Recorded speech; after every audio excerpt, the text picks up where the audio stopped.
اعوذ باللہ من الشیطان الرجیم بسم اللہ الرحمن الرحیم السلام علیکم ورحمۃ اللہ وبرکاتہ۔ محترم سامعین، آج کی ہماری اس ویڈیو میں کچھ شرط اور شرائط کے بارے میں بات کی جائے گی اور مناسب جگہ رشتے کے لیے وظیفہ بھی بتایا جائے گا۔ وظیفہ آج بتانے سے پہلے میں 3-4 اقسام کی چیزیں آپ کے ساتھ ڈسکس کرنا چاہتا ہوں۔ ایک تو یہ ہے کہ آپ وظیفہ کوئی بھی جب کرنے کا سوچیں تو سب سے پہلے آپ اپنی نمازوں کو سیدھا کریں، کیونکہ دیکھیں نماز جو ہے یہ اللہ تعالیٰ کے ساتھ ہم کلام ہونے کا ایک واحد ذریعہ ہے۔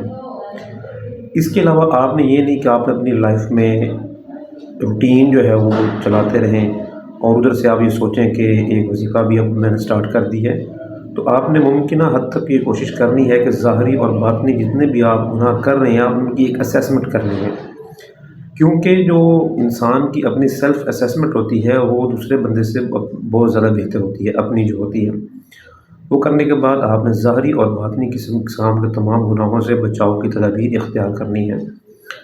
کثرت درود و سلام بھی آپ نے ساتھ جاری کر دینا ہے۔ وظیفہ جو بھی آپ کریں گے یا کر رہے ہوں گے، اس کے جو فری وقت ہوتا ہے، اس کے مابین وقت ہوتا ہے جو آپ مختلف قسم کی فراغت کا وقت گزارتے ہیں، تو اس میں آپ نے کثرت درود و سلام جاری رکھنا ہے۔ صدقہ و خیرات کی پابندی بھی آپ نے جاری رکھنی ہے۔ اگر تو آپ کر رہے ہیں تو ویل اینڈ گڈ ہے، اگر آپ صدقہ و خیرات کی طرف سے آپ کا ہاتھ ڈھیلا ہے تو آپ نے صدقہ اور خیرات جو ہے اس کو بھی جاری کرنا ہے۔ وظیفہ کوئی بھی ہو اس کو کرنے سے پہلے آپ نے صحیح تلفظ جو ہے اس کے ساتھ اس کو ادا کرنا ہے، کیونکہ وظائف جو ہوتے ہیں وہ اکثر زیادہ تعداد میں ہوتے ہیں، زیادہ پڑھنے والے ہوتے ہیں، تو اس میں ریپٹیشن کے لحاظ سے بہت سارے بندوں کا، بہت ساری ہماری بہنوں کا تلفظ خراب ہو جاتا ہے، تو آپ نے تلفظ کو خراب نہیں ہونے دینا۔ کوئی بھی عمل ہے، کوئی بھی وظیفہ ہے، اس کی جو ایام کی پابندی آپ نے لازمی کرنی ہے، کیونکہ ایام کی پابندی سے ہی آپ کو مطلوبہ نتائج مل سکتے ہیں۔ اور آپ نے ایک بات تو ذہن میں رکھنی ہے کہ دنیاوی معاملات کے مقابلے میں جو آپ کے اخروی معاملات ہیں ان کو آپ نے اپنی زندگی میں ترجیح دینی ہے۔ تو یہ ابھی تک میں نے جو چیزیں بتائی ہیں ان چیزوں پر آپ کی پابندی بہت ضروری ہے۔ اگر تو ان چیزوں پر آپ ابھی پابندی جو ہے وہ کارآمد کر لیتے ہیں تو انشاءاللہ تعالی العزیز کوئی بھی وظیفہ ہے اس کو آپ جب کریں گے تو آپ کو مطلوبہ جو نتائج ہیں وہ ملنے شروع ہو جائیں گے۔ اچھا، آج جو ہم وظیفہ بتانے جا رہے ہیں وہ بیسیکلی مناسب رشتے کے حوالے سے ہے۔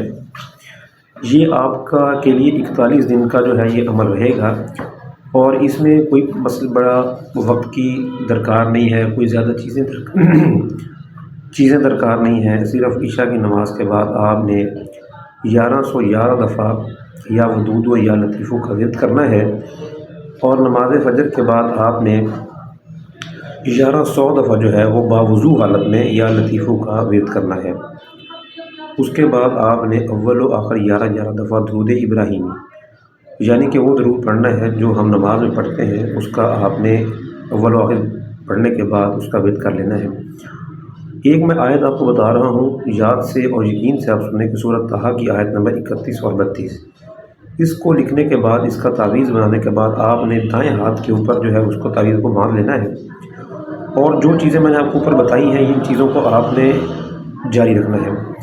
انشاءاللہ 41 دن کے اندر یا 41 دن کے آس پاس اللہ تعالیٰ بہتر رشتے کے جو اسباب ہیں وہ میسر ہو جائیں گے۔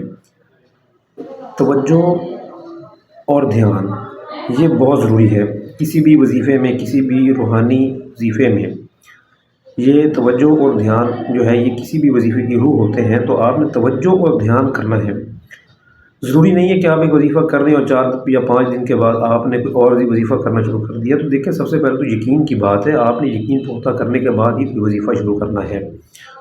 اکثر اوقات یہ ہوتا ہے کہ وظیفے کر رہے ہوتے ہیں اور بعض اوقات تو دن بھی پورے ہوتے ہیں لیکن مزہ نہیں آتا۔ وہ مزہ اسی لیے ہمیں نہیں آتا کیونکہ ہماری جو بیسیکلی روٹین کی لائف چل رہی ہوتی ہے وہ پہلے ہم عام زندگی گزار رہے ہوتے ہیں، اور وظیفوں کے کوئی بھی وظیفہ جب ہمیں کوئی بتایا جاتا ہے یا سنتے ہیں تو کرنے کے دوران ہم یہ چاہتے ہیں کہ شاید بہت ساری تبدیلیاں آ گئی ہیں، تو ہو سکتا ہے کہ آپ کو 1 یا 2 یا 3 دفعہ سے زیادہ بھی یہ وظیفہ کرنا پڑے، لیکن مستقل مزاجی جو ہے وہ روحانیت کا ایک اہم جزو ہے۔